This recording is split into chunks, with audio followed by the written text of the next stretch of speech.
And we have a tremendous group of people here that have done a great, unified, beautiful job. I want in particular, because of what she's gone through this last few days, done an incredible job. As you know, Christy, I'm going to ask you to say a few words about Texas. The first person there was the first person I saw on television was you, actually. And you've worked great with the governor, who's terrific. And you might want to tell a little bit about the trials and tribulations, but we appreciate the job that you and everybody have done. You had people there as fast as anybody's ever seen, so really appreciate it. We all do, and maybe you could say a few words. Sure. Well, thank you, Mr. President. I want to thank you for your leadership. Texas is strong, and the people of Texas are incredibly strong. They've gone through something that is absolutely horrific, and it is heartbreaking to watch these families suffer the way that they are. As soon as this flash flooding event happened, you know, the governor has activated his emergency responders. Nim Kidd is his emergency management director, who is incredible, and has immediately worked with the local first responders to get help to individuals and get them evacuated, put requests into me.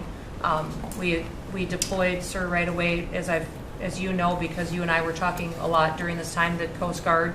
We also had some assets out of Customs and Border Protection. Our board TAC teams went in and helped with rescues and clearing debris so that we could get roads open and people get the help that they need. I think when I got there the most, sir, that day, as soon as I arrived on site, was getting a briefing from all the emergency responders, was just how unified they were in focusing on the fact that we're there to save lives. They were there to rescue people, find people who were still alive, and to reunify them with their family members. We as a federal government don't manage these disasters. The state does. We come in and support them, and that's exactly what we did here in this situation. FEMA went to an enhanced level immediately, but as soon as you signed the major disaster declaration, we were able to get them resources and dollars right away, just like you envisioned, through state block grants, to help them with cleanup. And we're still there in presence, and FEMA's been deployed, and we're cutting through the paperwork of the old FEMA, streamlining it much like your vision of how FEMA should operate, and it's been a much better response to help these families get through this terrible situation. We still are looking for people. We're still looking for a lot of little girls and other family members that were camping along that river, and they will continue until they find every single person, and we will continue to help them and assist in that. I was surprised when I got there at the camp that day, right after this happened, the parents that were there, the parents that were looking for their children and picking up their daughter's stuffed animals out of the mud and finding their daughter's shoe that might be laying in the cabin, and just hugging and comforting people matters a lot. I'm extremely grateful for God's hand in that whole situation, because hundreds and hundreds and hundreds of people were saved. And this is a time for all of us in this country to remember that we were created to serve each other. God created us to take care of each other.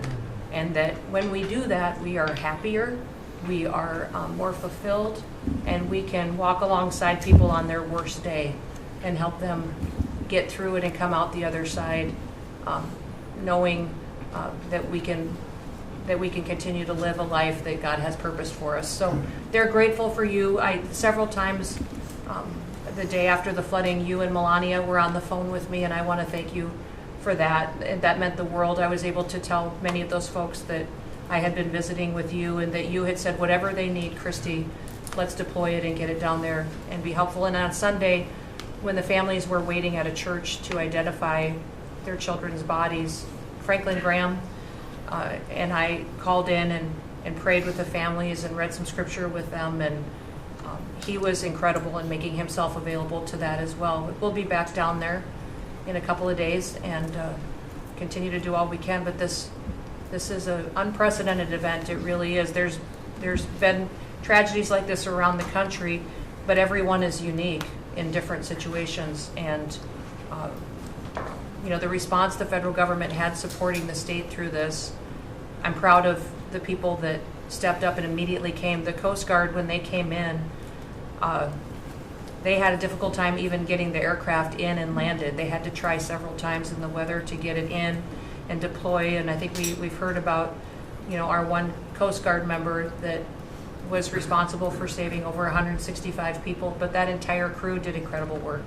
And all the first responders there did incredible work. And I know people are getting tired now, but they're getting reinforcements and volunteers are showing up. And I just want to commend the governor and his team for being the leaders. And they're so thankful that you're letting them make the decisions and manage the response like it should be.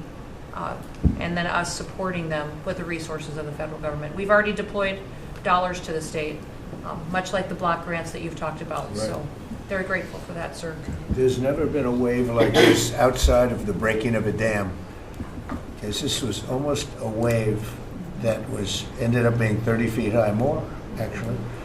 Now with the dam you can understand it, but this approached almost with that speed.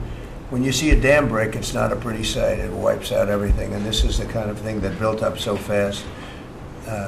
And it's happened 2 or 3 times before over the years, but not to this extent.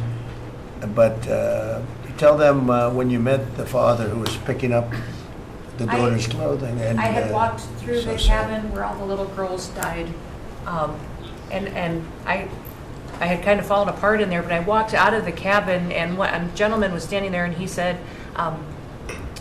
that man over there needs a hug. And so I walked over to him, and I hugged him, and I said, do you work here? And he said, no, my little girl was in that cabin.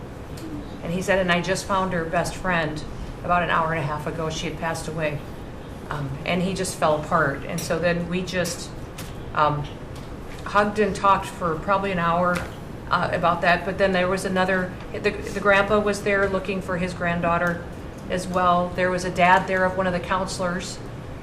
The counselor was alive, but she was dealing with the fact that she had hung on to some of these girls and was trying to keep them out of the floodwaters and had gotten hit by something and had lost 2 of the girls and wasn't able to hang on to them and was going to live the rest of her life thinking about that moment when she wasn't able to hang on to these girls. But these parents were picking up their kids' belongings out of the mud and throughout the camp and putting them in bags. And then one of the dads said, I knew 50 of these girls here. So I knew that was her dress and my daughter's friend's dress. So he was picking it up and putting it in a bag to return to her parents. And so it was and then the director was there comforting everybody who had lost his father the night before too. And he was still there trying to facilitate all of these parents grieving their children and find them. So the strength of people is incredible. One of the things that I asked there today, that day, was that they all have escorts or counselors when parents come in. So from that point, that when they came into the camp, that they have somebody with them when they're going and looking for their children's belongings or looking for their children. And so, very emotional, but also just so tragic. The relationship with Texas and the governor has been obviously very good for years with me, but the relationship with Texas and their first responders and us with our first responders and lots of other people, and we brought in a lot of helicopters from all over, and we had a lot of helicopters. It was actually dangerous, a lot of helicopters up there, but they were real pros, and they were responsible for pulling out a lot of people, and we got them there fast, and Texas had some good ones too, but the response has been incredible, and the fact that we got along so well, I don't even think that's a political thing, but we got along so well, and it was so unified. I think a lot of lives have been saved. That could have been as bad as it was, and you could have lost double or triple.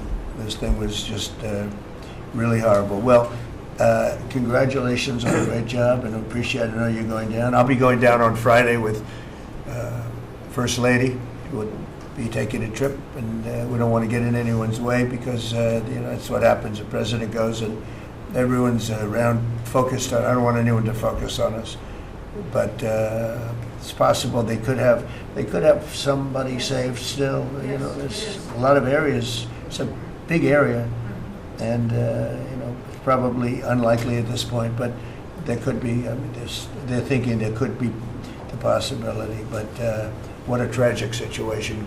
A good job, and we'll see you on Friday, and we'll finish out the day here. I think you've been reading a lot about it's a terrible topic when you talk about financial after this, but we have a big country and we've been doing very well. The tariffs, as you know, are starting to come in at record levels. Tremendous amounts of money are coming in to our country. We never did that before. We're not used to it. We only have tariffs going out. We only adhere to the rules of other nations who charge us tremendous tariffs because we were led by stupid people or people without any business sense. And I'd like to ask Scott, you could maybe talk a little bit about how well we're doing with regard to the money coming in. And the big money will start coming in on August 1st. I think it was made clear today by the letters that were sent out yesterday and today. Go ahead, please. Yes, sir. We will have taken in about $100 billion in tariff income thus far this year, and that's with the tariff, the major tariff not having started till the second quarter. So we could expect that that could be well over $300 billion by the end of the year. We don't agree with CBO scoring, but for those who do, the CBO scored tariff income over the next 10 years at $2.8 trillion, which we think is probably low. And, you know, sir, under your leadership, we're witnessing. And they gave us no credit during this last little, the great, big, beautiful bill. I always use the word great. I add that to it because it really is what it is. It's never been anything like it, actually. And I want to thank all the Republicans that voted for it. And I want to, you know, scold the Democrats because they're voting for tax cuts. They're voting for no tax on tips, no tax on Social Security, no tax on overtime, and, you know, many, many other things far more important than that. Great health care. And frankly, every Democrat should lose their election because it was purely political vote. They were told not to vote for it. So think of it. We got 218 to 2. And then with the Senate, we had 50 to 3. Democrats didn't vote at all, not one positive vote, with all of the good things in there. Economic development money, tremendous border money.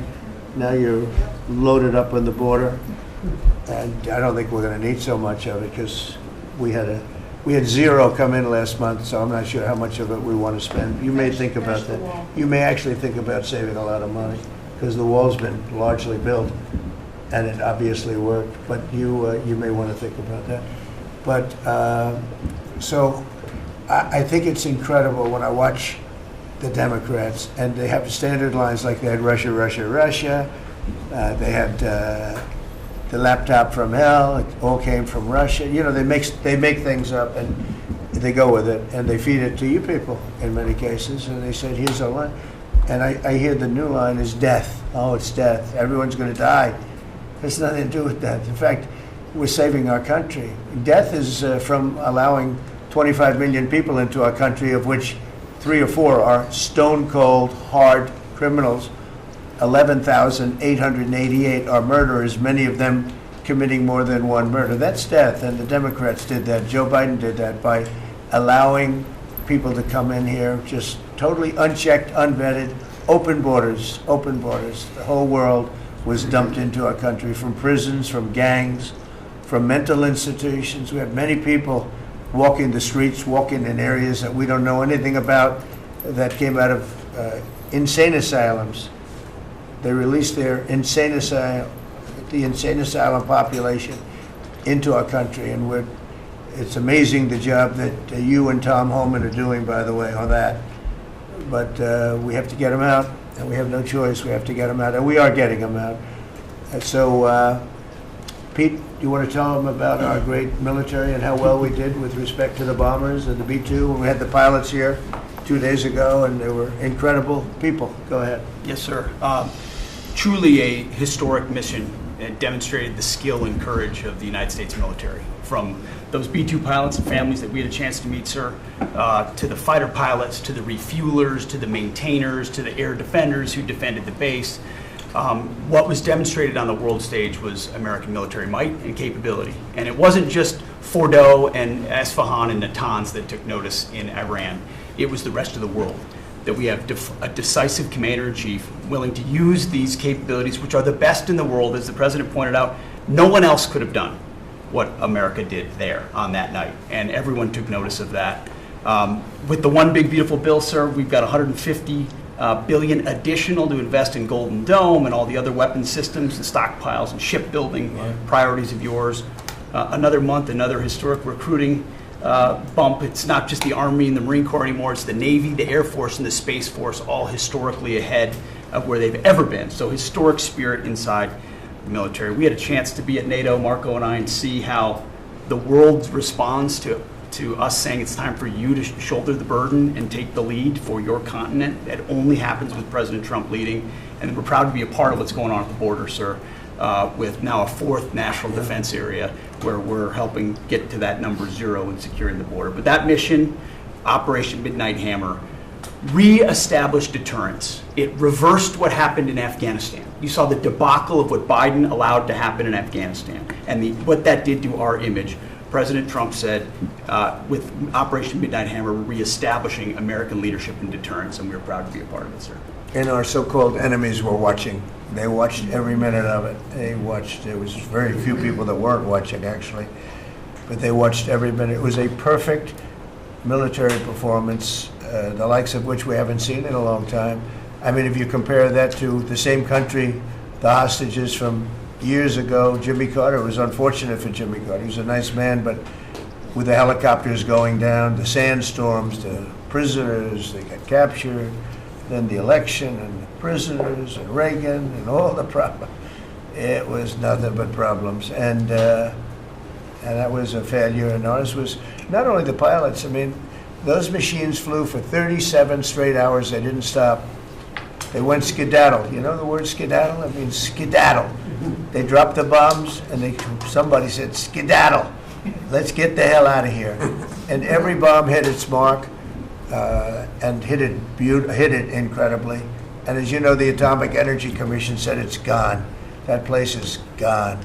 We had a lot of fake reporting, mostly from CNN, where the scammer writer, a writer for CNN, who should be fired, by the way, she was involved with the 51 fake intelligence agents, if you remember that. She did that story, created a story out of it. She created a story out of the laptop from hell, saying it came from Russia, but it actually came from Hunter Biden's bedroom, or worse.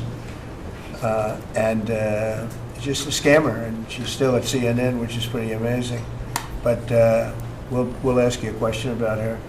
But they came up with this concept that maybe the attack wasn't that good. Maybe it, and I saw it happen right after the attack. I saw this person on CNN. I like to watch the enemy. You learn from the enemy. And I watch, because you have to know where they're coming from. And I watched her say, Anderson, you know, I'm hearing stories that maybe they didn't hit their target. Maybe it wasn't that good a hit. And they were hearing stories. The next day it was a little more, and the next day a little more. After 3-4 days, she was saying, you know, I don't know. I don't think it was that. Except by that time, everybody knew it was hit perfectly. The evidence is in the planes. The pilots are their best evidence. But they actually came out of their plane, because they were here the other day, and they said, it was so sad. We did such a good job. We flew into very dangerous airspace. I'll never forget, we were in the Situation Room, and they said they have entered Iranian airspace, and everyone took a deep breath, because they had more missiles pointed at them, but the equipment is so good, it's stealth, way up in the air, and it was stealth, and they went right through that, and they sort of, by the time they found out they were there, they were already gone. That was the word skedaddle, get the hell out of here. But they were right in the most dangerous airspace in the world, and they took those big, beautiful, very fast, they're unbelievable planes. I mean, they become really beautiful works of art. I always thought they sort of were cool, but now they look better than just cool, don't they, huh? But they dropped the loads, and literally they would hit, if you look at this table, from here to there, they had a half a refrigerator door is the way to best explain it. Take a refrigerator door, average size, cut it in half. That was their target. They hit every single one. Then we had 30 missiles, Tomahawk, shot from submarines 300 miles away. Every one of them hit their target. It was a perfect mission. Then they came back, almost 37 hours. Every plane worked perfectly. The mechanics were here too. I said, you got to get the mechanics here. We didn't have any problems. If you remember, they had a lot of problems with the helicopters, but they did fly through a dust storm, which they shouldn't have done. Sometimes you say, let's go back and try it on a nicer day. Dust and sand don't work well with helicopters if you know much about helicopters, but that was a horrible embarrassment to us. Then we had Afghanistan, which I think was the most embarrassing moment in the history of our country, and we would have gotten out. I was the one that got them down. I would have kept Bagram, the big air base, which right now is controlled by China, among the most powerful runways in the world, thick with concrete and steel. Anything could land, and right now they were 1 hour away from where China makes its nuclear weapons. I was keeping it. Outside of that, we were leaving, and I would have been out faster than them, but we would have gotten out with strength and dignity. Instead, that was the most botched up mess I've ever seen. They left all that equipment behind, and every year they have a parade running down some third-rate street with the equipment. You know, it's supposed to be Fifth Avenue. It doesn't work. But with all that equipment that they left, they should have taken every ounce of it. I was taking every ounce. I said every screw, every bolt, every nail you take out of there. And Millie said, I remember one time, sir, we're better off leaving the equipment. Why?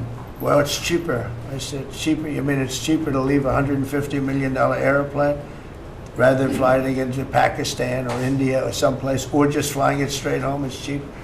Yes, sir. That's when I knew he was an idiot. Didn't take long to figure that one out. But they left all that equipment, but they left their dignity behind. It was the most embarrassing moment, in my opinion, in the history of our country. Not that we got out. We should have not been there, but that we got out the way we got out, with great embarrassment and death. You had 13 young people. I've gotten to know their families very well, but you had hundreds of people killed that nobody talks about. You had the other side. Many people were killed. Many people are walking around with no legs, no arms from that whole thing.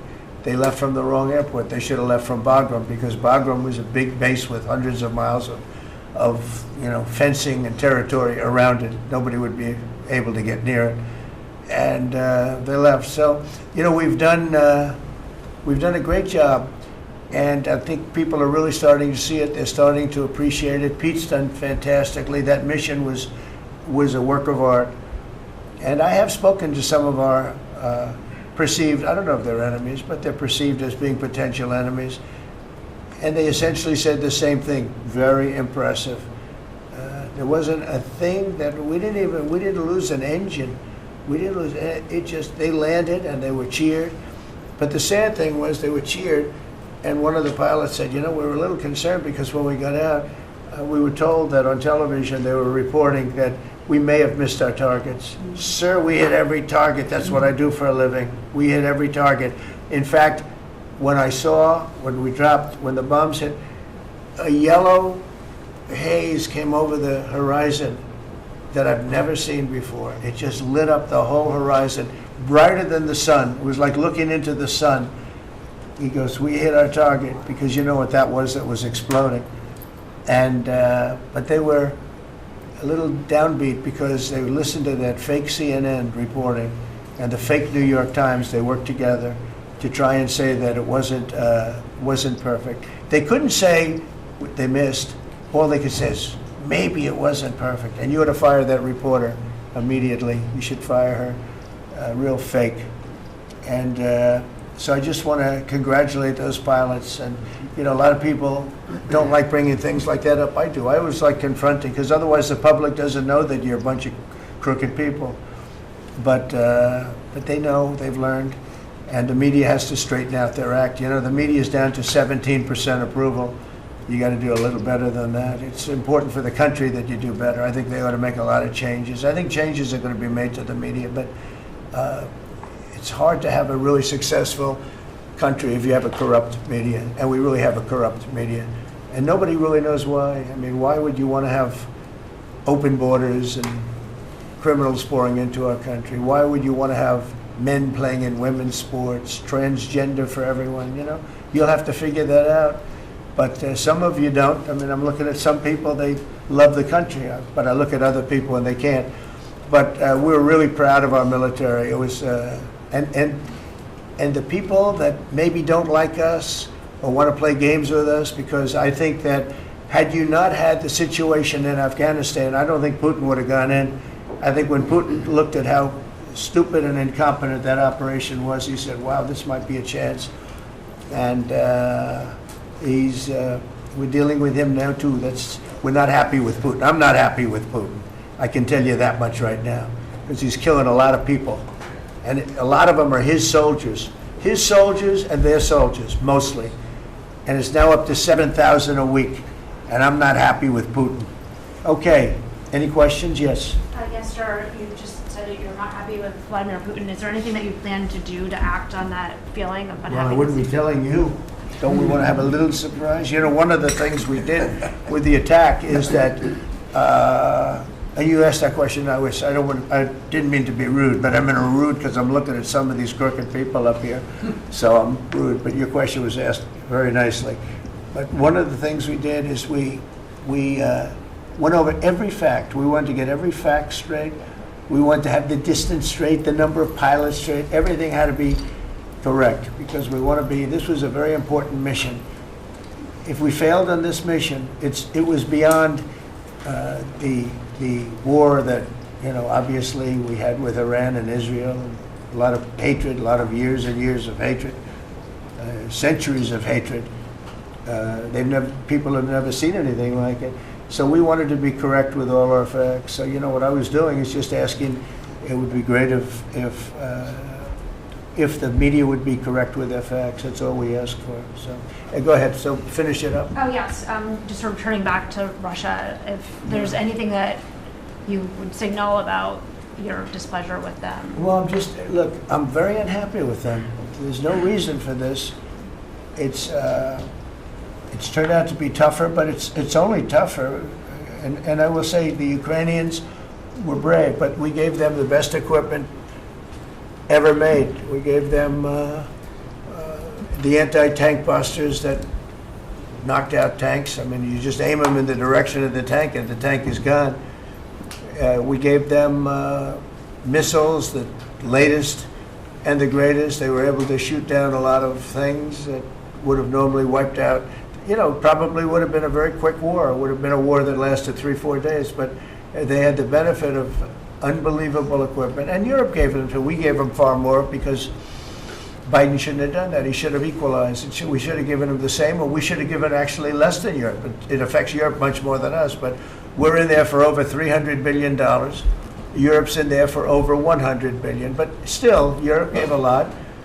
And I will say this, the Ukrainians, whether you think it's unfair that we gave all that money or not, they were very brave because somebody had to operate that stuff. And a lot of people I know wouldn't be operating it. They wouldn't have the courage to do it. So they fought very bravely. But we gave them the best equipment in the world. We make the best military equipment by far. There's nobody close. You look at other equipment from other countries, it's not even close. That's why everybody wants to buy our equipment. And that's why we're going to step up these contractors now that make it, and they're brilliant, but they make it too slowly. And we have to step them up, Pete, and let them make it at a much higher rate. Unfortunately, we have to do that. But if you look at our Patriots, if you look at our Tomahawks, if you look at our, what we do with tanks is, you wouldn't want to be driving a tank. You would feel nice and secure, but they are javelins, they're called. And I gave them the javelins. Remember they said Trump gave the javelins and Obama gave them sheets, right? They called Obama at that time. Barack Hussein Obama, if you haven't heard, did a terrible job. But that was a war that should have never happened, and a lot of people are dying, and it should end. And I don't know, we get a lot of bullshit thrown at us by Putin, for you want to know the truth. He's very nice all the time, but it turns out to be meaningless. Do you want to sanction him? Lindsey Graham has a sanctions bill on Russia. Do you want him to move I'm ahead with looking that? at it, yeah, no, I'm looking. The Senate is passing and passed a very, very tough sanctions bill. Yeah, I'm looking at And it. you'd sign that? It's an optional bill. It's totally at my option. They passed it totally at my option, and to terminate totally at my option. and I'm looking at it very strongly. Yesterday you said you want to see more weapons. Go ahead, please. The Council of Economic Advisors released a new report saying that imported goods have actually decreased in price from December I know, it's not through March. amazing. Well, my question is, With the tariffs. the Fed chairman keeps saying that tariffs are going to cause price increases. Are we Are the talking- prices just not Chairman passed of the through? Fed? Yes, exactly. Well, Are the prices, You do a better job than him. Are the prices just not passed through yet? No, I think what's happening is everything's evening out. You know, when we charge, see, what people don't understand, the other countries have been charged, almost every country charges us tariffs. We had deficits with everybody for years, for decades. And we were like this big monolith that made bad deals with everybody. We rebuilt South Korea, and we stayed there. It's okay, we rebuilt it, and we stayed there. And they pay us very little for the military. I got them to pay billions of dollars, and Biden then canceled it when he came in. I said to South Korea, as an example, we give you free military, essentially, very little. And I think you should pay us $10 billion a year. And they went crazy. But they agreed to 3. So I got 3 with a phone call. And I was satisfied. I said, but next year we have to talk. And then we had a rigged election, and we never got to talk. And you know what Biden did? They probably went to him and they said, listen, Trump treated us terribly, and we shouldn't be paying anything, and he cut it down to nothing. So that's what happens. It's ridiculous. That's the other thing. We're talking to countries about contributing to the military, not only just paying more in NATO, but contributing. We have 45,000 soldiers in South Korea. We have 45,000 soldiers in Germany, 52,000 actually. And that's a huge economic development for them. That's tremendous amount. That's like having a city. That's tremendous money for them, and it's a tremendous loss for us. So we're talking, in a very nice way, we're talking to them about it. It's very unfair. We supply the militaries to many very successful countries. I mean, South Korea is making a lot of money, and they're very good. They're very good, but, they should be paying for their own military. President Trump, could I ask you a question about Jerome Powell as well, and then a question to the Attorney question General? about what? Jerome Powell, and then I have a question for the Attorney General. Jerome Powell, who you've been pressuring to lower interest rates, he's facing accusations of lying to Congress, which is a potential crime about the Well, opulent. then he should resign immediately. We should get somebody in there that's going to lower interest rates. Do you want congressional Why don't you Republicans to call look for into his that? resignation? Do you want congressional Republicans to investigate and It's pursue okay and with punish? me. I think he's terrible. I think, look, we're paying, I call him Too Late. T-O-O, Too Late, like Too Tall Jones for the Dallas Cowboys, right? Too late. He's always late. But he wasn't late with Biden before the election. He was cutting him like crazy. It didn't help too much, did it? But he was cutting him like crazy before the election with Kamala and Biden. He was trying to get them in, I guess. I don't know. He was recommended by somebody that worked for me. I like you better. If I could ask the Attorney General a question too, President. Sure. Your memo and release yesterday on Jeffrey Epstein, it left some lingering mysteries. One of the biggest ones is whether he ever worked for a American or foreign intelligence agency. The former Labor Secretary, who was Miami U.S. Attorney Alex Acosta, he allegedly said that he did work for an intelligence agency. So could you resolve whether or not he did? And also, could you say why there was a minute missing from the jailhouse tape on the night of the staff? Yeah, sure. If Hey, I Pam, could, could I just interrupt for Sure. 1 second? Are you still talking about Jeffrey Epstein? This guy's been talked about for years. You're asking, we have Texas, we have this, we have all of the things. And are people still talking about this guy, this creep? That is unbelievable. Do you want to waste the time, and do you feel like answering? I don't mind answering. I mean, I can't believe you're asking a question on Epstein at a time like this where we're having some of the greatest success and also tragedy with what happened in Texas. It just seems like a desecration, but you go ahead. Sure.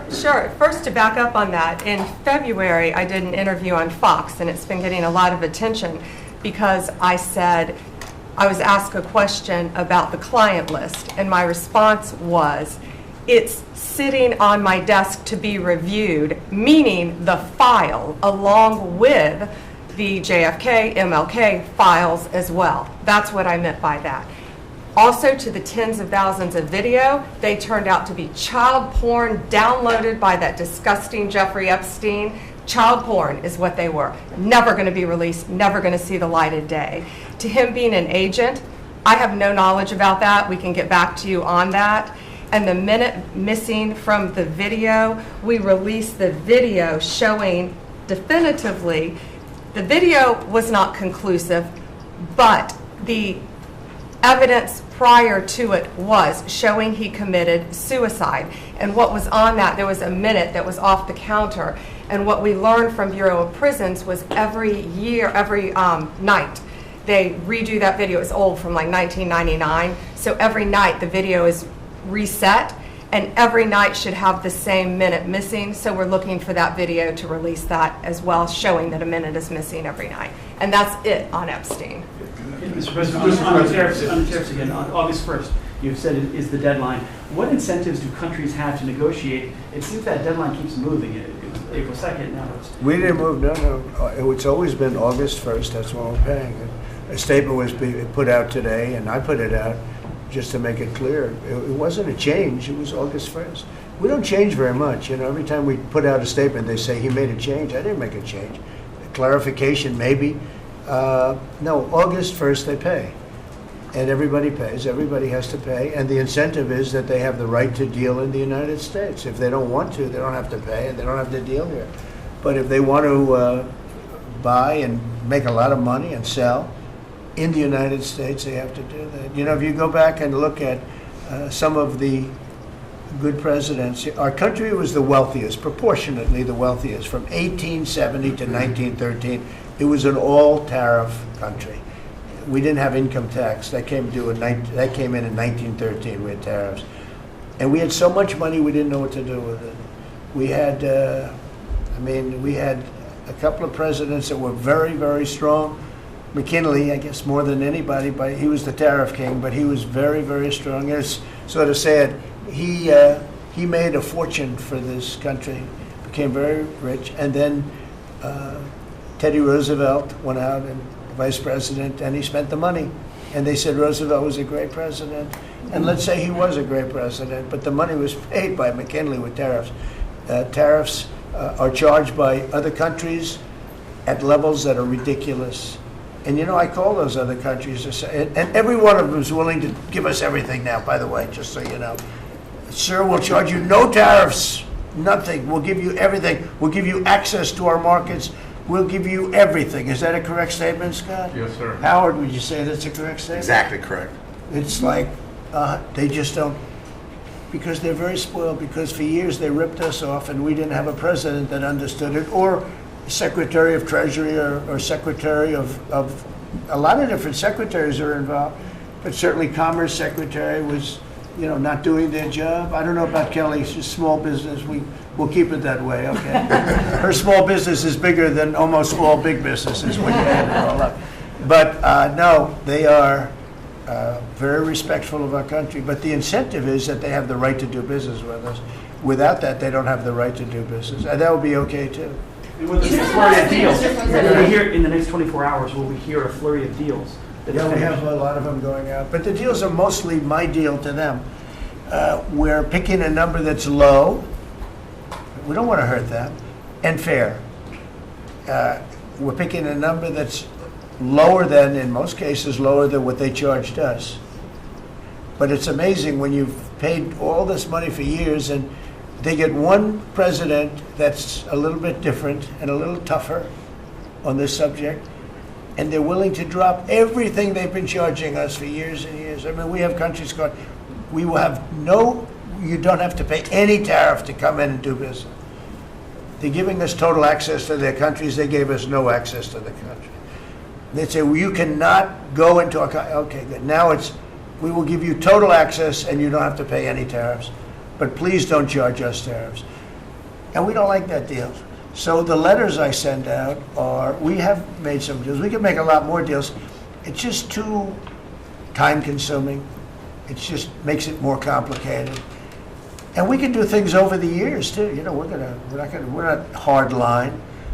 But it's about time the United States of America started collecting money from countries that were ripping us off and laughing behind our back at how stupid we were. Okay? Thank you. Mr. President, on the tariff issue, so you've talked about India coming, but then a couple days ago, you issued a new tariff threat to members of the BRICS countries for Yeah. if they aligned with anti-American policies. 10% charge. That would be India, Brazil, That's Russia, right, they have to pay South Africa. 10% if they're in BRICS. Because Right. BRICS was set up to hurt us. BRICS was set up to degenerate our dollar and take our dollar as the standard, take it off as the standard. And that's okay if they want to play that game, but I can play that game too. So anybody that's in BRICS is getting a 10% charge. Is that immediate, sir, or is Yeah, that pretty if soon. they engage in some behavior? Well, if they're a member of BRICS, they're going to have to pay 10% tariff, just for that one thing, and they won't be a member long. I thought BRICS was, I said this about a year ago, and it largely broke up. But, there are a couple that hang around, but I thought it largely broke up. BRICS is not, in my opinion, not a serious threat. But what they're trying to do is destroy the dollar so that another country can take over and be the standard. And we're not going to lose the standard at any time. If you have a smart president, you will never lose the standard. If you have a stupid president like the last one, you would lose the standard. You wouldn't have the dollar as you. And if we lost the world standard dollar, that would be like losing a war, a major world war. We would not be the same country any longer. We're not going to let that happen. The dollar, you ever hear the expression, dollar is king? The dollar is king. We're going to keep it that way, okay? And I'm just saying, if people want to challenge it, they can, but they're going to have to pay a big price. And I don't think any of them are willing to pay that price. Does that jeopardize? Thank you, Mr. President. Are you optimistic about reaching the tariff deal with the European Union soon? Well, the European Union has been speaking to us, Ursula and the whole group, and they've been very nice. They treated us very badly until recently. Now they're treating us very nicely. It's like a different world, actually. They've treated us very badly. They were among the toughest to deal with. Actually, in many respects, they were much worse than China. Look at what they do to our companies. They sue Apple. They sue Google. $17 billion they got from Apple on a lawsuit that they didn't have a case. They have, judges that are European Union judges. And they take so much money away from our country in terms of that, in terms of other things that they do. They're very tough. But now they're being very nice to us, and we'll see what happens. We're probably 2 days off from sending them a letter. We are talking to them. I just want you to know, a letter means a deal. A lot of people say, we got 200 countries. We can't meet with 200 countries. We have a few trusted people that know what they're doing, that are doing a good job, but you can't do it. You have to do it in a more general way, but it's a very good way. It's a better way. It's a more powerful way. And we sent them a letter. You read the letter. I think it was well crafted. And mostly it's just a little number in there.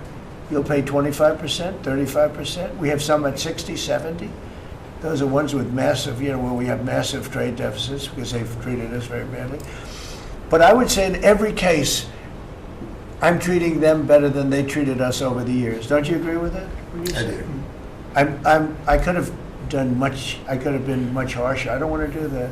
We want to have relationships, but in every case, they treated us far worse than I'm treating them. I'm treating them very good. I could go higher with the tariffs, but I don't want to hurt them. That's why when you just read it, you come up with the number. It's so incredible that prices are actually going down. Just so you know, when I got in, everyone said, eggs are going through the roof. That was I was in for about 4 days, and they started screaming at me about eggs. They said, that's Biden's problem. I didn't know about eggs. But eggs went up about 5 times. You did a fantastic job. And we ended up shortly in fact, for Easter, they said, go out and buy plastic eggs. You can't use real eggs. Well, we bought 200,000 eggs for the White House for the Easter egg hunt that we have at the White House, and there were eggs. We had the price down, and now the price is lower than it was before. We did a good job with eggs, but we did a good job with groceries. Our prices are down in this country. A big part of it's oil. The oil, you had a couple of places last week, you had $1.99 for oil, for gasoline. Nobody thought they'd see that. I want to get it lower if I can. but we've done a good job. You've done a very good job. Do you want to say a couple of words about that, you and Chris, about what's happening with energy? Well, absolutely, but I would say on the pricing side, President Trump, the fact that you've endorsed and supported a policy of energy dominance, that sends a signal to the market that we're going to have more supply. You talked during the campaign about inflation being a country buster. You've broken the back of inflation in 6 months, among all the other things you've accomplished. We have no inflation. And we've got, and then heading into the 4th of July, these were the lowest gas prices at the pump in 4 years. And again, for Americans, this is like hundreds of billions of dollars that stay in their pockets because we lower the price of gas at the pump. But when we lower the price of energy, it lowers the price of food, it lowers the price of the clothes you wear. It's the biggest thing. It's the biggest thing. It's like a big tax cut. When you get energy down, every 50 cents is like a massive tax cut, and we've gotten it down much below that. You know, we had great energy, great low prices, everything else. When the election turned over, I'm trying to be nice about it. It turned over, shockingly, but nevertheless it happened. Energy started going up, and it went up really bad, and then he went back to the Trump policy. The problem was they didn't know how to do that, and he lost it. He lost that sucker. That big sucker was out of control, and his energy prices went way up, and that's what caused it. But it was also stupid spending. They spent money like, they used to use the term drunken sailors, but I won't use that term. Although it is very descriptive, I won't use that term. I refuse to use it.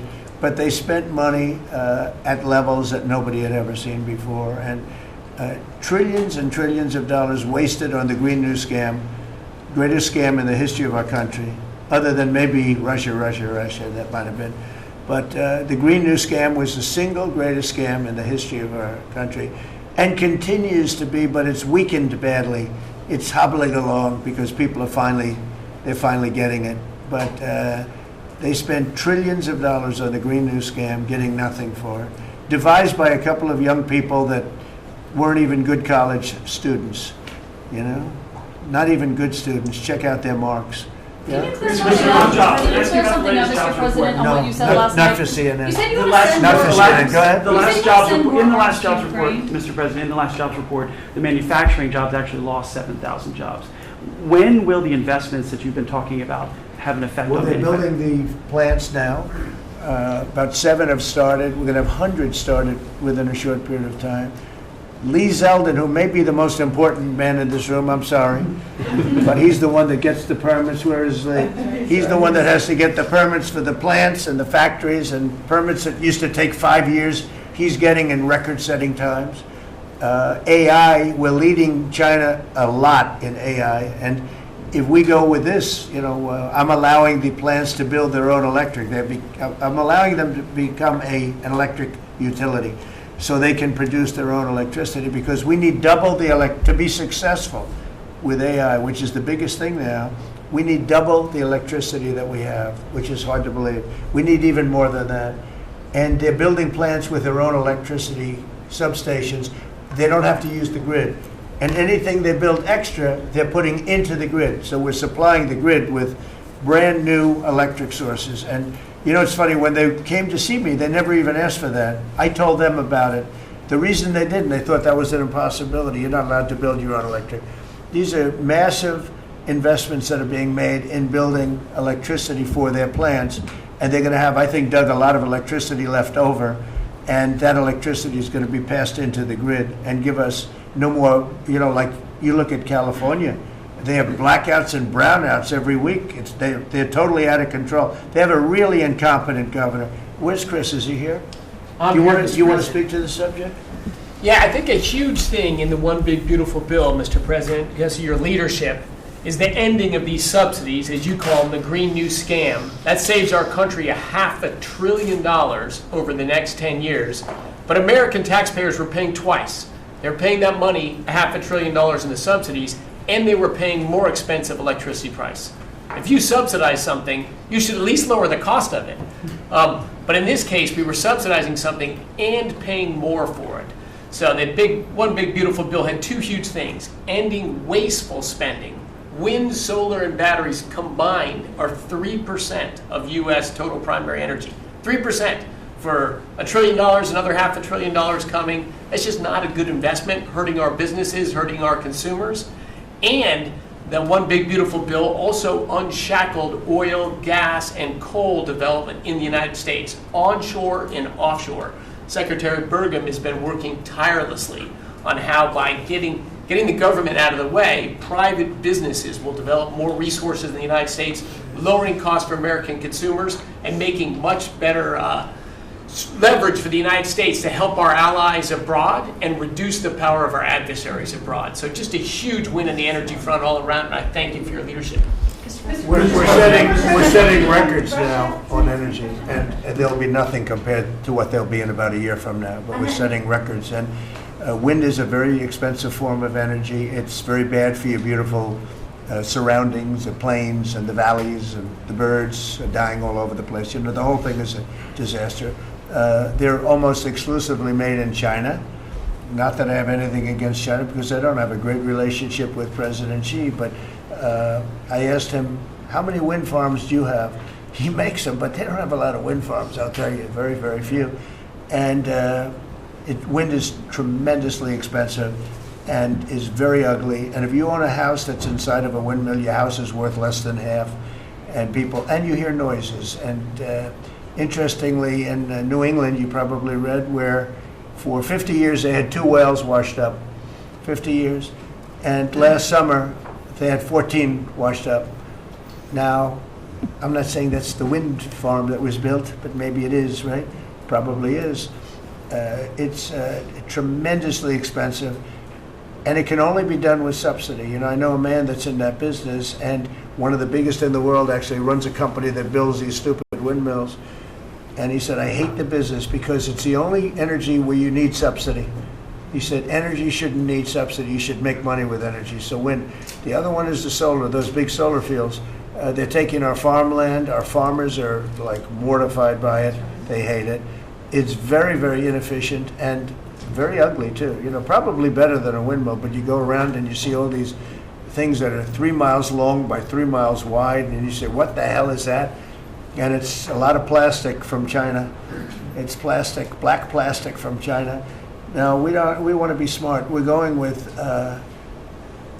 look, China right now is building 58 coal-fired plants, 58 big ones.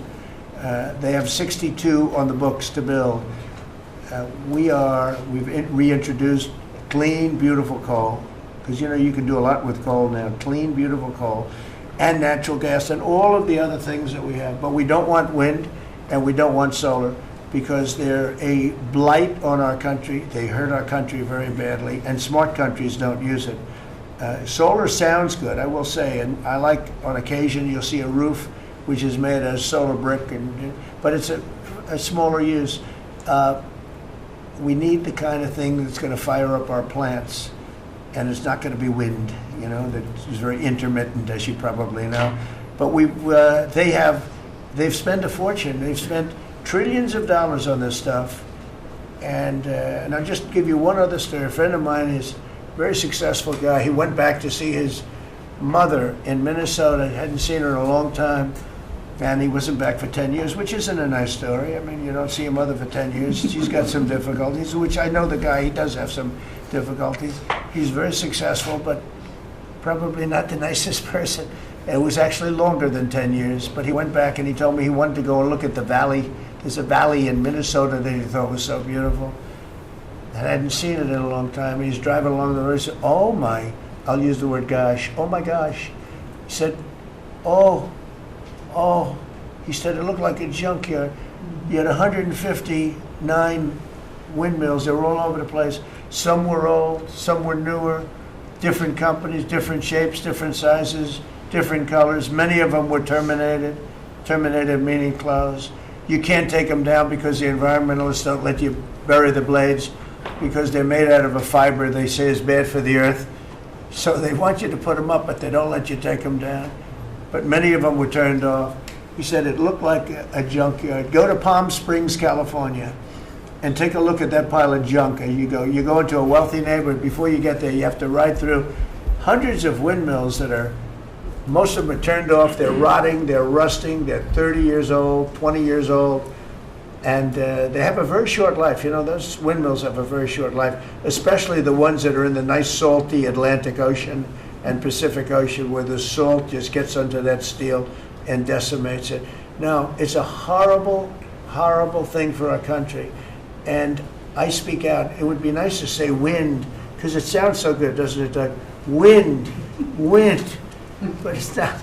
It's these ugly machines, and they're all made. You got to see.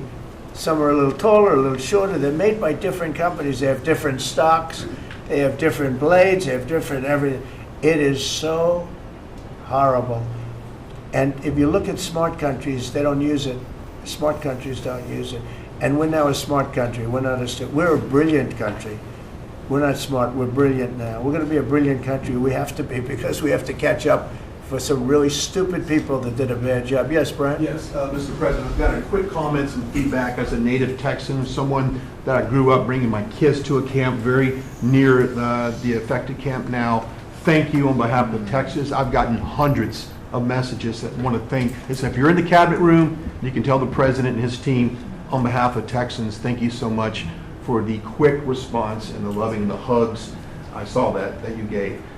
Two quick questions. I saw a Palestinian senator. His name is Schumer. He's a great Palestinian. No, he's a Palestinian. He's become a Palestinian. He's abandoned the Jews. But I saw him say, it's Trump's fault. Yeah, that's right. It's Trump's fault. He was actually, do you ever see John Lovett's The Liar? Where he goes, yeah, I went to Harvard. That's right. This was Schumer. He goes, yeah, it's Trump's fault. That's right, it's Trump. I actually saw that stupid guy try and blame it on me, and I said, man, that's a tough one to take.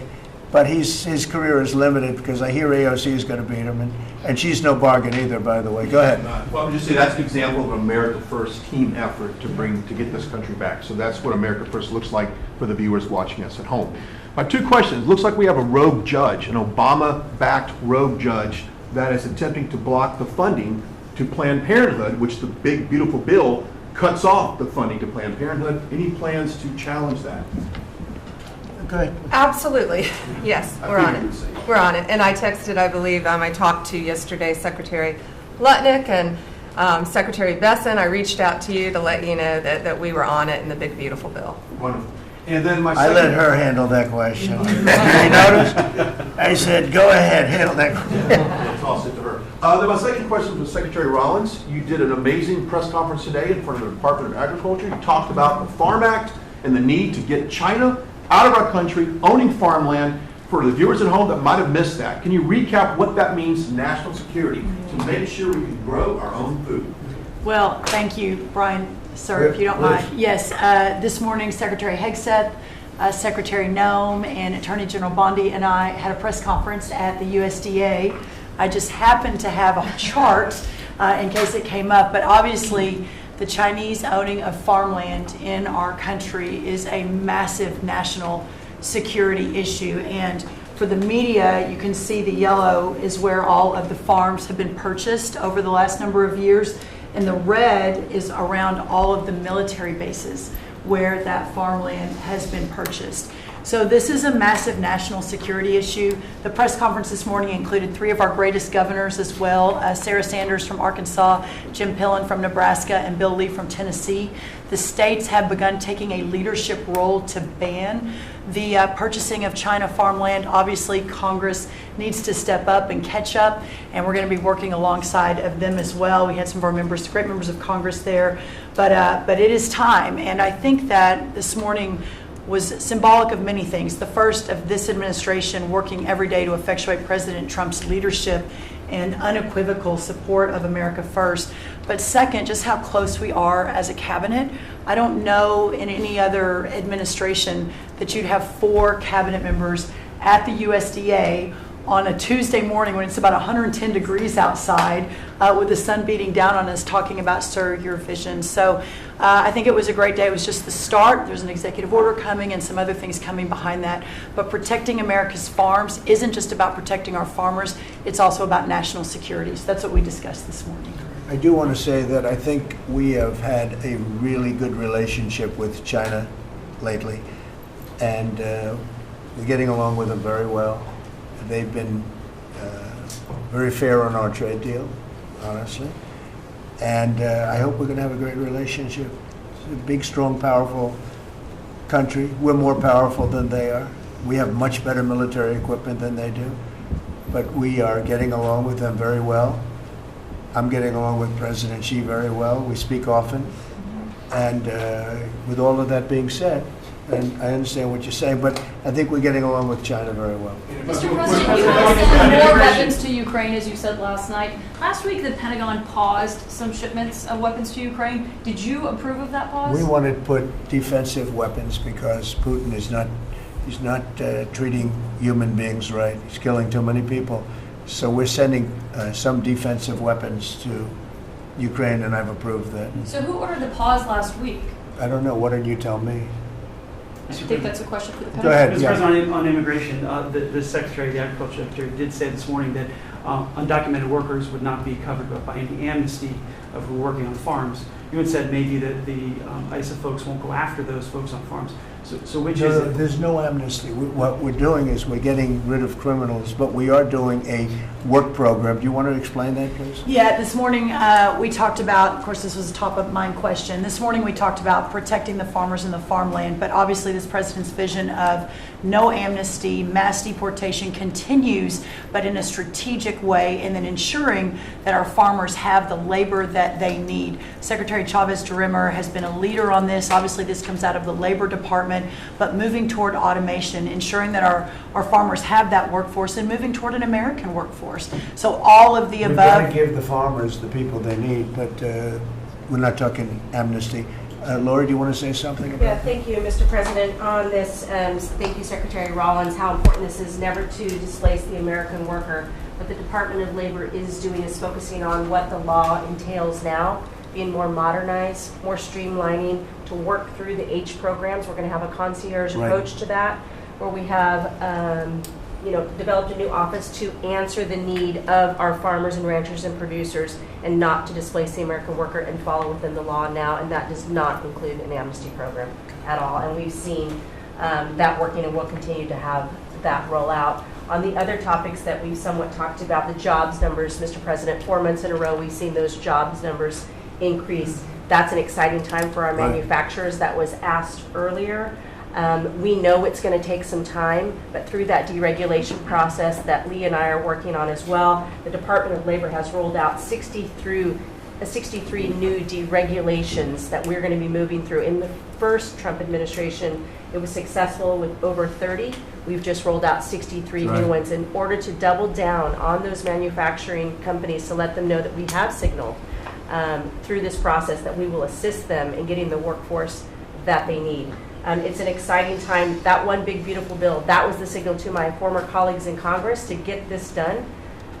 It's been an important time. I spent time on the ground visiting 7 states in 9 days prior to that bill being passed, because it was the most pro-worker piece of legislation that we will ever see really in this country right now. No tax on tips, no tax on overtime, no tax on Social Security. That matters to the American worker, because we don't want to take their money and give it back. We want them to keep more of their hard-earned dollars in their pockets currently, and that's what they're excited about. And as I move forward with this tariff talks, I heard a company, orthopedic company in Indiana, say to me, for the first time since you have taken office, Mr. President, their increase in their bottom line by 8% since these tariff talks have happened. Not one company has said the president is not doing a good job. These tariff talks are working. They're feeling it on the ground. The media has told a false story, because what's happening on the ground is positive, and that's what we're seeing in these jobs numbers. So I really, through the Department of Labor, to come in behind all the secretaries and build this workforce is going to be key to the American worker. So thank you for what everybody did this last week. The One Big Beautiful Bill is a doubling down of this, and we're going to see these workers start to grow. And that apprenticeship program is going to be working. That's we'll right. have that It's gonna 1 million be great. apprentices across the country. We, as you know, we're building plants all over the country now, which you weren't building any plants 4 years ago. You weren't building anything. But those plants, when they open up, it's going to be, you'll see numbers like you haven't seen ever. I don't think in history you'll never see numbers like what we're going to see in the very near future. Many of them are building the plants. Some are just starting right now. You know, it's a brand new administration. But, and they wouldn't be here except for two things: November 5th, the election, and the tariffs. And frankly, I guess the election was more important because of the tariffs. I mean, another person wouldn't have done this. But they're coming in because of the tariffs. They have to, they're not going to pay 25, 30, 40, 50%, 70, and 100%. And we'll be announcing something very soon on pharmaceuticals. We're going to give people about a year and a half to come in, and after that, they're going to be tariffed if they have to bring the pharmaceuticals into the country, the drugs and other things into the country. They're going to be tariffed at a very, very high rate, like 200%. We'll give them a certain period of time to get their act together. But they were all here. Now they all left. They went to other places because we allowed, people that sat in this room allowed it to happen. And I don't allow it to happen. The people in this room don't allow it to happen. So we're going to be announcing pharmaceuticals, chips, and various couple of other things, you know, big ones. We did steel, as you know, they're 50%. We did aluminum, 50%. Lumber just came out. Why don't you announce copper? And we did cars. And now, today we're doing copper. Copper, what would that tariff be on? The sectional tariff? I believe the tariff on copper, we're going to make it 50%. 50%. Any breakthroughs in See, I'm glad he Gaza? didn't question it. Any I sort of just thought, what would that be? Just a quick one. I didn't have much time, but he agreed with me. That's why he's Howard. Any breakthroughs on Gaza with the Prime Minister, and there's reports that you're meeting with Netanyahu again tonight. Is that Yeah, accurate? I am. He's going to come over again tonight. We're talking about Gaza, mostly Gaza right now. It's he's been very unfairly treated. I think what they've done to him in Israel is very unfair, having to do with this trial. I think, you know, he's a wartime prime minister, had an unbelievable outcome, and I think he's been treated very unfairly. But he's coming over later. We're going to be talking about, I would say, almost exclusively Gaza. We got to get that solved. Gaza is a tragedy. It's a tragedy. And he wants to get it solved, and I want to get it solved, and I think the other side wants to get it solved. Steve, could you talk on that, please? We're in proximity talks now, and we had 4 issues, and now we're down to 1 after 2 days of proximity talks. So we are hopeful that by the end of this week, we will have an agreement that will bring us into a 60-day ceasefire. 10 live hostages will be released. 9 deceased will be released. We're meeting at the President's direction with all the hostage families to let them know. And we think that this will lead to a lasting peace in Gaza. And you're doing a good job. It's a tough one. A lot of hate, you know, it's called long-term hate. But we think we're going to have it solved pretty soon, hopefully with a real solution, a solution that's going to be holding up. And can I follow up? This is, I think, the first cabinet meeting since Elon Musk has not been a special government employee, not here anymore. He's now saying he's going to create a third political party. Are you worried about the impact that could have? No, I think it'll help us. It'll probably help. Third parties have always been good for me. I don't know about Republicans, but for me. Are you second guessing any of the cuts that Doge made? Since you described him as off the rails Look, the other day? we cut hundreds of billions of dollars with Doge. We could have done it differently. I would have done it differently a little bit, maybe, but it was something that we saved a lot of money. You can always second guess. I guess some of the people in this room maybe would have done it slightly differently, and some would have done it exactly the way it was done. But it was dramatic, and it was important, and we found a lot of things like billions of dollars given to people for environmental protection, where they had $100 in the account, like in Atlanta, Stacy. And then you had another one with 20 billion here, and 20 billion here, and 2 billion here, and 15 billion. And Lee, you might want to mention just a couple of those things that we really got because of Doge. At the Trump EPA, the One Big Beautiful Bill was filled with many big beautiful wins for the taxpayer. It delivered a sledgehammer to the Green New scam. Billions of dollars rescinded. So it's a big deal for the American taxpayer who sees money go through pass-throughs, that are filled with self-dealing and conflicts of interest. They see unqualified recipients. They see reduced agency oversight, and they want accountability with their tax dollars, and they got it. In the example of the Stacey Abrams connected NGO, they received $100 in 2023. They got $2 billion in 2024. They had to complete training on how to develop a budget that was put into their grant agreement. They, out of nowhere, started paying a CEO $800,000, a COO $450,000, 22 people making over 150 grand. Out of nowhere, this is tax dollars. So money go through pastors, through other pastors, through other pastors, and we lose oversight over it. And you see that it's going to former Biden officials, it's going to former Obama officials, it's going to Democratic donors. And we're not here saying we want to take money from a left-wing NGO and give it to a right-wing NGO. We want to give it back to the taxpayer. This is about us being good stewards of American tax dollars without any apology or regret. That's why President Trump was elected last November, because there are a whole lot of people who maybe they hadn't voted Republican in a long time.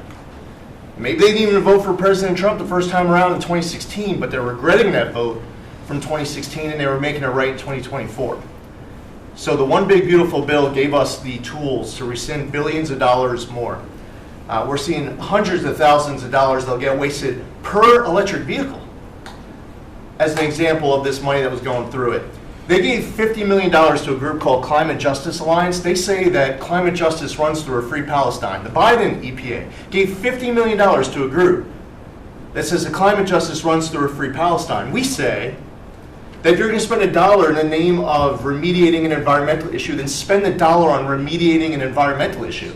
We say that we can protect the environment and grow the economy. We want to help grow more baseload power in this country. So why is it that it took this long for this team to get assembled, to be able to fix the mess that we inherited? But gosh, we love showing up at our jobs every single day, first thing in the morning, because all day long we get things done for the American taxpayer. And Congress did its part last week by passing the One Big Beautiful Bill to deliver this accountability and to cut off the Green New scam. So maybe it's a bad day for Stacey Abrams. Maybe it's a bad day for all those well-connected Democrats getting paid off. But you know what? God bless America. Because at the end of the day, President Trump is here, J.D. Vance is here, and the greatest cabinet ever assembled to deliver that much-needed and highly demanded accountability. Mr. President, That was a very good.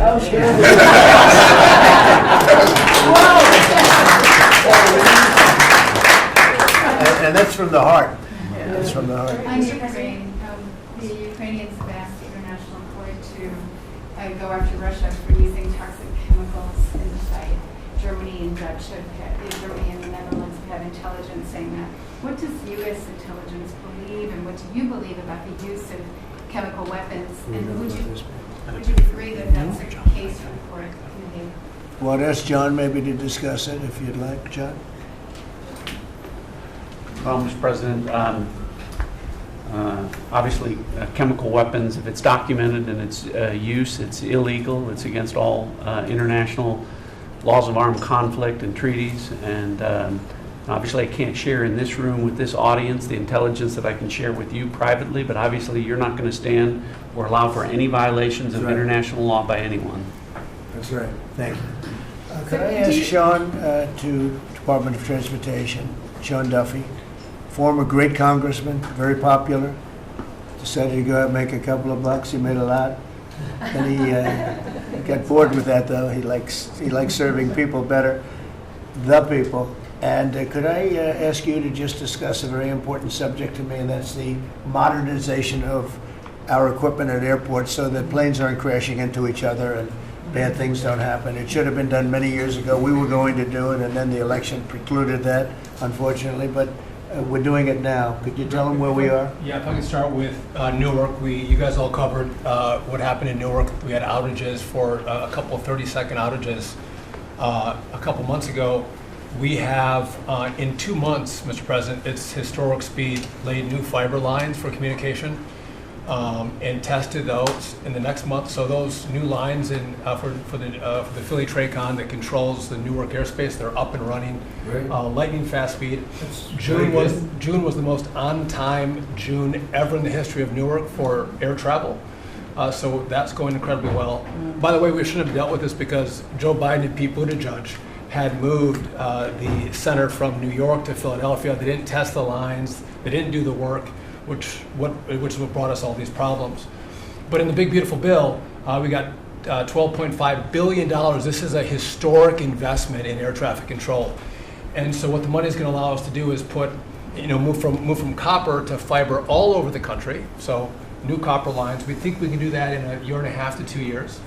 We have radar that dates back to the 1950s, some of it from the 60s and 70s. We get brand new radar across the country as well.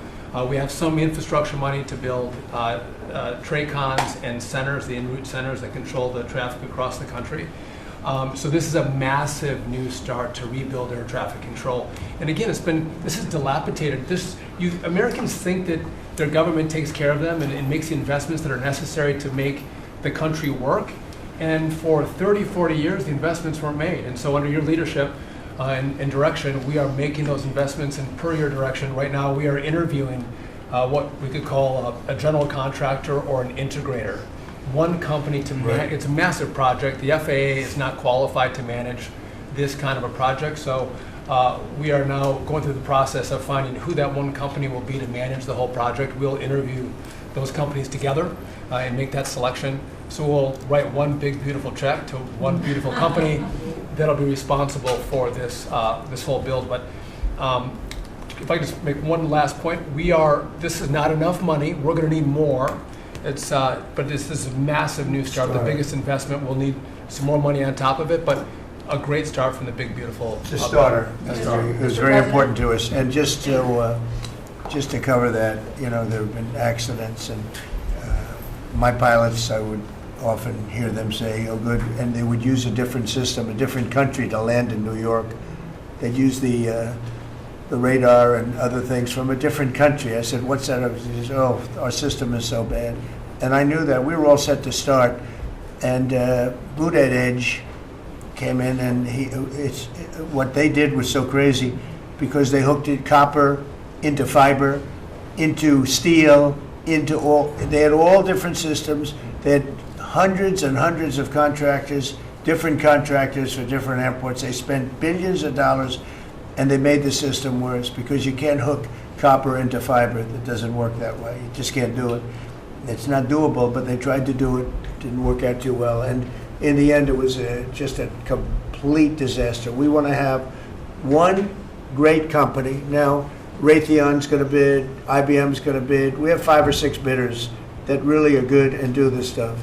And we want one, because I know about overruns. I look at the railroad out in California, headed up by one of the worst governors in our country, who I used to get along with actually, but he's just, when you lose 25,000 houses and you would have had your cities burned down. If we didn't step in, Los Angeles would have been burned to the ground.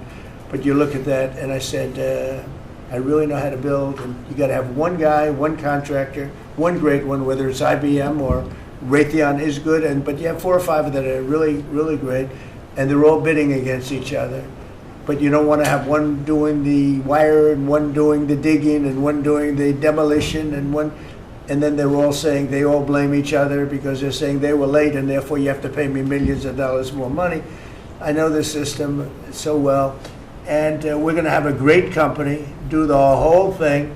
We're going to get a fantastic price. Maybe we'll get them. They're very big and very strong, and maybe we'll get them to make a contribution toward getting it done at the right price. But we're going to have a great system. When we finish, we will have the best system on earth, done by one of the 2 or 3 best companies. There are only a few companies can do this. This is not. But if you would have seen what this other group did, they were going crazy. They had, I heard 3,000 contractors. And then when it all came together, guess what? It didn't work. It's a disaster. So we're going to have in a pretty short period of time, it's going to take us about 2 years to build it, and we'll have a contract given out probably over the next couple of months. We have some great bidders, some great companies that want to do the job. You're going to have great air traffic control. Yes, can I just make one last point on this? So the last administration signed a contract with an American company to fix the copper to fiber, and that contract was a 15-year contract. The system is failing today, but that's how idiotic and incompetent the last administration was. And under your leadership, we're saying, listen, we don't have time. We don't have 15 years. We don't have 5 years. We have to do it right now. And so the president always talks about on time and on budget. We have embraced that. We are going to be on time and on budget. And by the way, you mentioned a train out in California. Stay tuned for, probably give us 5 days and you'll have an answer on what's going to happen with the $4 billion that we potentially have invested on a train that's going to go nowhere. It's going to be $120 billion. They'll never connect San Francisco to LA. Again, the last administration wasted so much money on projects that never work. If you're going to have high-speed rail, you're going to invest billions, we should actually have high-speed rail in America, not boondoggles that fund political friends and allies and family They had members. from San Francisco, inside of San Francisco to inside of Los Angeles. Should have never been built because airplanes do it better. And you could drive it. You could drive it. No problem with driving it. The roads aren't even crowded. So they were going to do this. Somebody's idea. Somebody got paid off a lot of money and they started it. It was going to cost a very small amount of money. And it ended up costing literally hundreds of times what the original. And now what they did is they said, well, going into the city is too big a deal. So we'll leave it 25 miles short of the city. So now they're leaving it. They're not going to finish it, really. It's not the same project. So now they're leaving it outside of San Francisco and outside, short of each. They just want to get it done, and it's. I've never seen cost overruns. You know, if you have a cost overrun of 10%, you should be ashamed of yourself. 20%, you should not do any more jobs. This is a cost overrun of 2,000%, something like that. It's unlimited, and it's not finished. And maybe it will never get finished. And I told Sean, look at it from every standpoint, but we don't want to, you know, we have federal money going into that, and it's like throwing it out the window. So whatever you can do to stop it. $15 billion and not one track has been laid. $15 billion and we're 16 years into the project, not one track. Mr. President, on FEMA, Mr. President, on New York, you're the most prominent Republican in the country from the city. What do you want to... Anywhere else? Well, I don't want to be a wise guy. Perhaps I could. Maybe Marco. But how do you want Republican voters in the city to vote in the upcoming mayoral election? Should they vote for Eric Adams? Should they vote for Sliwa? Should they pick someone else? Look, number one, you have a communist running, and you shouldn't vote for him. He's a disaster. He's leading. He's got the Democrat nomination because that shows you where the Democrats have gone. He actually wants to take over the grocery stores of John Catsimatidis, who's a great guy, a rich guy, grocer, does a good job, wants to take over. He actually called me the other day. He's concerned his stores are going to be taken from him, and they won't be run like John runs them. Believe me, he runs a good operation. But he actually said he wants to run his own grocery stores. No, this is a man who's not very capable, in my opinion, other than he's got a good line of bullshit, and he's convinced them to go with him. Now, as you know, Cuomo, who does have capability, is running, but he got knocked out, and now they're running as, you have Eric Adams, the current mayor, you have Cuomo, and you have Curtis Sliwa. And Curtis runs every 4 years. He seems to be a fixture on the running scale. But you know, it's I'm not getting involved.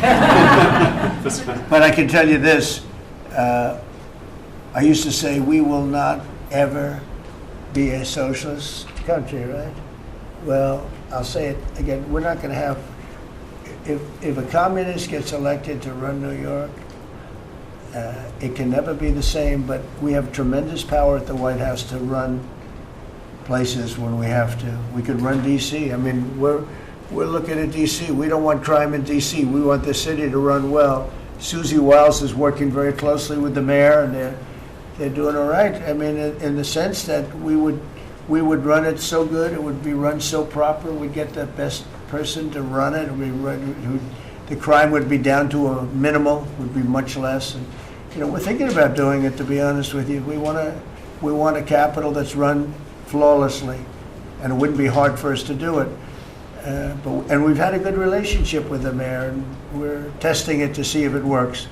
But New York City will run properly. We're going to bring New York back. I love New York. I loved New York for a long time. Then we had a bunch of crooked people in there. You have an attorney general who's a total stone cold crook, New York State, Letitia James, a total crook. All they do is want to go after political opponents. They do what's ever expeditious for them. She's the one that took out Cuomo because she wanted to run for governor, and then she ended up getting 1% of the vote. She polled at 1%. She dropped out, went back to attorney general. You have a lot of crooked things going on in New York. We're going to straighten out New York. Maybe we're going to have to straighten it out from Washington. But when I see a communist who has actually pretty much gotten the Democrat nomination, they also went to that new form of voting, which is a beauty. You go in there in third place, you come out in first. That's that form of voting that they have gone to. You know what I'm talking about. It's not too good. We're going to do something for New York. I can't tell you what yet, but we're going to make New York great again also. We're going to make it great again with the country. What we've done in this country in the last 6 months, nobody has ever seen it. And I told the story, the King of Saudi Arabia, I was over there. They gave us $5.1 trillion between Saudi Arabia and UAE, Qatar. 3 stops, $5.1 trillion coming into our country as an investment, biggest investment ever made. And it's all going to good stuff. I mean, all real big, good stuff. Energy projects, big things. But they all 3 told me essentially the same thing. We thought your country was dead, and now you've got the hottest country in the world. We're right now riding the hottest country. We all, and you can all be proud of it. We're in the hottest country. This is the hottest country in the world. There's nobody close. Made hotter by some great pilots and great machines that nobody else has. Those great, big, beautiful machines, they rode those machines right into the toughest territory. And nobody knew what the hell happened. And then they hit their targets perfectly, and it was complete and total obliteration. And that's why that war ended, Steve. They told me that's why the war ended. The war ended when they saw that, it was over. And we're very proud of it. But we have the hottest country in the world right now, from a country that was close to dead. And if I didn't win, if you would have had the other person win, we all know who she is. Whether it was she or Biden, they're the same. He may have been more competent than her, and that's hard to believe, right? But if you had that ideology in, I don't believe you would have had a country anymore. I think you would have had a country that was broken up. But we had a dead country. Now we have the hottest country in the world, and everybody knows it, and everybody said it. Mr. Vice President, do you have anything to say? Well, thank you, Mr. President. I just want to say that I'm very proud of the whole team. I think everybody has worked together. You see Pete and Marco and Steve working on some of the diplomacy, Christy and Pam working on the border. We just have a really, really solid team, and we've done a lot of good work. And in particular, I want to congratulate the White House staff led by the President on getting the One Big Beautiful Bill passed. I was personally skeptical, sir. I never told you this, but I was skeptical we'd be able to get that thing done by July 4th. We did it because we worked together and we worked very well. So it's an honor to be a part of it, but I'm really proud of you guys for doing a great job. The beautiful thing about it, it had something for everyone. That's right. Most people said it had to be broken into 7 bills. It's so big. The problem was that some of those 7 have nothing for anyone, but they had to be done for the country. You know, sometimes you have to do things for the country that aren't necessarily popular. We had a couple of them, and that wouldn't have worked. So the One Big Beautiful Bill, many people said it could never be approved. Too big, too everything. There's too much. But it had something very big and very important for everyone, and it's great for the country. And remember, the Democrats have come up with a false narrative, you know, just whatever. It's just a line that they send to everybody and that they print. I think in the case of this, it's death, death. Everyone's going to die. I heard that. Everyone's going to, just the opposite. Everyone's going to live. What we're doing is saving our country and making it much bigger, better, and stronger than it ever was. I'd like to ask, Marco's been doing such a great job. Do you have anything to say? Well, it's just going through a list here, Mr. President, and I think the Vice President's pointed out to the great team you have, but and all these achievements that have happened domestically. But you think about it, under your leadership, we prevented and ended a war between India and Pakistan. NATO's now at 5% for the first time ever, the highest numbers ever. A peace deal between the Democratic Republic of Congo and Rwanda.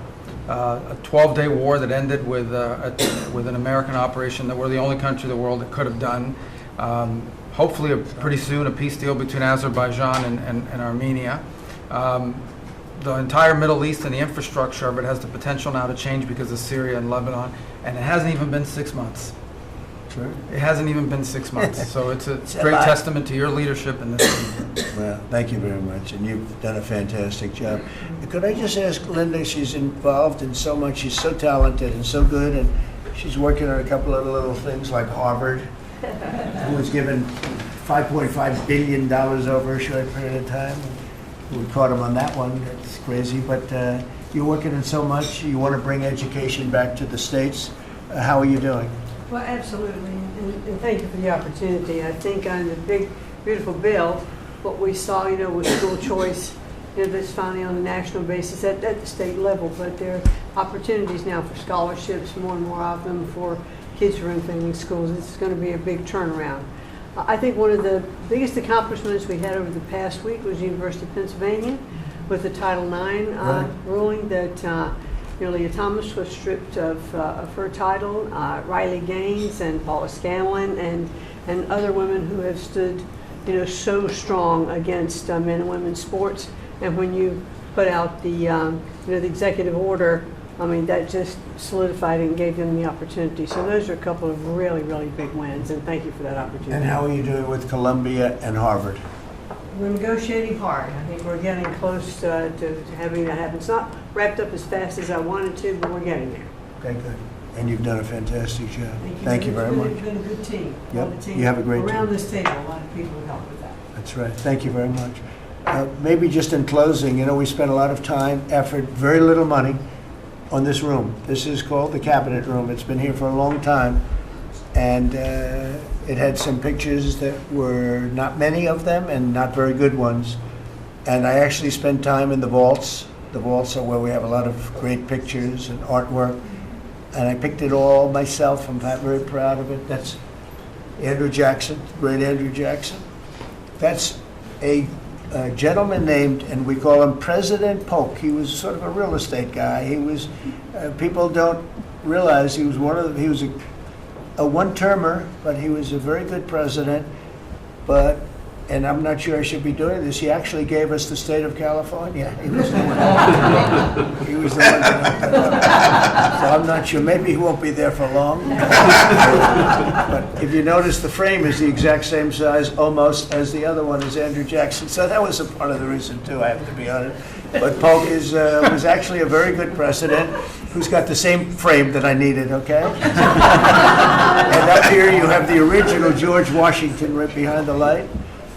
And then you have Dwight Eisenhower, who was a very underrated president. He built the interstate system, and he was the toughest president, I guess, until we came along. But I don't mind giving up that crown, because I don't want to be too tough on it, but we want to be humane. But he was the toughest president on immigration. He was very strong at the borders, very, very strong. And sometimes you can be too strong. He was strong at the borders, and during a certain period of time, they were so strong that almost every farmer in California went bankrupt. And we have to remember that. We have to work together, and we have to remember that. But he was a very good president, and a very good general, and a very good president, and I thought he deserved a position somewhere on this floor. And then you have, this is very exciting to me, he was not a Republican, to put it mildly, but he was, he was a four-termer.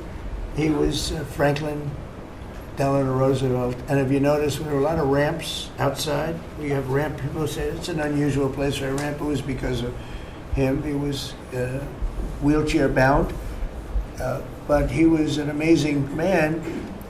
It's an amazing portrait, and we used to have him in the room, a different portrait, and it was a terrible portrait. It was almost like it was done by a child.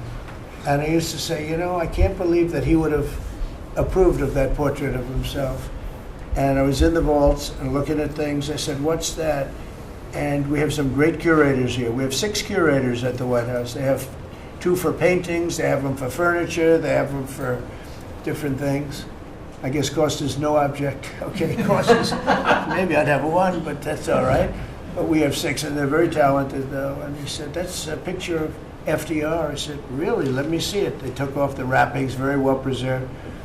And I said, that's the picture they've been looking for years. That was the picture of Franklin Delano Roosevelt. And I said, oh, wow. And likewise, that fit, see frame-wise, it just doesn't work. It doesn't work if you have, I want to be nice, but it doesn't work if you have a big frame, a little frame, and but it's like perfection. I'm a perfectionist. The mirror was down in the vaults also. I said, where is this from? And it's a very old, very storied mirror, beautiful. We put that up. And then over there is Honest Abe Lincoln. And that picture was in his bedroom.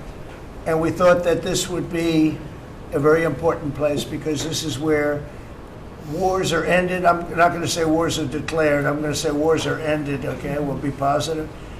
And that's the picture of Abe Lincoln from his bedroom, sat in the bedroom for many, many years. That was his favorite picture of himself. And the Lincoln bedroom's very famous. You remember when Bill Clinton had it and he rented it out to people. Okay? We don't do that. But it's an incredible room. And we took that picture from his bedroom. That's Abe Lincoln. And then over here you have John Adams, and it's they were the first occupants of the White House, 1800. And John Quincy Adams, Mrs. Adams, they were the first occupants. So we have them looking at each other, and in between their stare is Abraham Lincoln trying to make peace. And that picture was in a room that I have that was not important, like the cabinet. I gave it up. I said, I have to give it up because that's one of the greatest pictures of the White House. The White House is tremendous art. And the Oval Office, when we're there, we'll go over that. That's really been something. Then we got the drapes, so we got the whole thing. We got new drapes. We got new, wasn't a big expense, very, very small. And we took some of the chinaware and silverware and trophyware, they call it, from the vaults, and we had it cleaned up. Hadn't been shined up in 100 years. Some of this has sat in the vaults for over 100 years. Amazing. Over 100 years. Many of the pictures that were put up in the Oval Office, as an example, those two as an example. So he was president. They moved in 1800, and he won the election, I believe, in November of 1800, John Quincy Adams. And we thought that would be, he was considered to be a good president, and he was the first occupant of the White House, so it sort of made sense. And I love the frame of those pictures. Look at those frames, you know? I'm a frame person. Sometimes I like frames more than I like the pictures. And we have the flags of the Marines, and Space Force now has its own flag. I'm very proud of Space Force, but the Army, Navy, Air Force, Marines, Space Force, the whole thing. And Coast Guard is right there. You never forget the Coast Guard. They do a great job. So we have the flags throughout the office. And it's really become quite a beautiful place. I don't want to tell this, Marco pointed it out. I was going to leave the clock. So as president, you have the power. If I go into the State Department or Department of Commerce or Treasury, if I see anything that I like, I'm allowed to take it. Do you believe this? So I'm in Marco's, I see this gorgeous clock, grandfather clock, and there it is. I said, Marco. He didn't know about it. I had to read him the rule and regulation. I said, Marco, I love this clock. Look at it. It's beautiful. He said, what clock? I said, the clock that's in the other room is incredible, and nobody gets to see it there. Marco, I tried to talk him into it first, and it sort of worked, and then I had to use a little more. I said, I'd love to take that clock out and put it in the cabinet room. He said, no, are you serious? I said, Marco, I have the right to do it, Marco. And he said, all right, what the hell? So that's his contribution to the cabinet room. But it's, by the way, it's an incredible clock. And, you know, it's an important room. So you may see it again. Maybe we'll move it back someday. Anyway, so that's pretty much it. But it really is great. Here we put out, you know, these lamps have been very important, actually. Whether people love them or not, but if you see pictures like Pearl Harbor and Tora Tora Tora, you see movies about the White House where wars are being discussed, oftentimes they'll show those lamps or something like those lamps, something that looks like them, probably not the reals, because I don't think they were allowed to. This is a very important room. This is a sacred room, and I don't think they made movies from here. You never know what they do. But they were missing medallions. See the medallions on top? They had a chain going into the ceiling. And I said, you can't do that. You have to have a medallion. They said, what's a medallion? I said, I'll show you. And we got some beautiful medallions. And you see them. They were put up there. It makes the lamps look better. So we did these changes. And, you know, when you think of it, the cost was almost nothing. We also painted the room a nice color, beige color. And it's been really something. The only question is, will I gold leaf the corners? You could maybe tell me my cabinet could take a vote. You see the top line moldings, and the only question is, do you gold leaf it? Because you can't paint it. If you paint it, it won't look good because they've never found a paint that looks like gold. You see that in the Oval Office. They've tried for years and years. Somebody could become very wealthy, but they've never found a paint that looks like gold. So painting it is easy, but it won't look right. And the question is whether or not we should gold leaf it. Linda, do you have an opinion? I gold leaf it. You like it the way? No, I gold leaf it. You'd gold leaf it? Yeah. Who would gold leaf it? Could I raise you? How about, would you gold leaf it? I was going to ask about McKinley, one of your favorite presidents. Well, McKinley was a great president who never got credit. In fact, they changed the name of Mount McKinley, and I changed it back because he should have been. The people of Ohio he was the governor of Ohio. The people of Ohio were very happy when I did that. I heard they were very insulted. They took the name of Mount McKinley off. That was done by Obama a little while ago, and I had to change it back. I changed it back. He actually was a great president. He was a president. He was the tariff, the most, I guess, since me. I think I'm going to outdo him, but he was a tariff president. He believed that other countries should pay for the privilege of coming into our country and taking our jobs and taking our treasure. That's the way he explained it. They took our jobs and they took our treasure, and for that they should pay. And he made them pay, and he built a tremendous fortune. In fact, in 1887, they had the Great Tariff Committee was set up in 1887 because our country had so much money, we didn't know what to do with it. And they set up a committee of, as they called them, elites, a term that we have to change because I think a lot of the people that are elites aren't elite. I think the people that aren't elite are elite, so we're going to have to maybe switch that around somehow.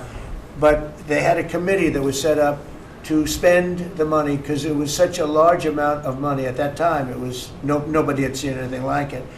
And it all came in from tariffs.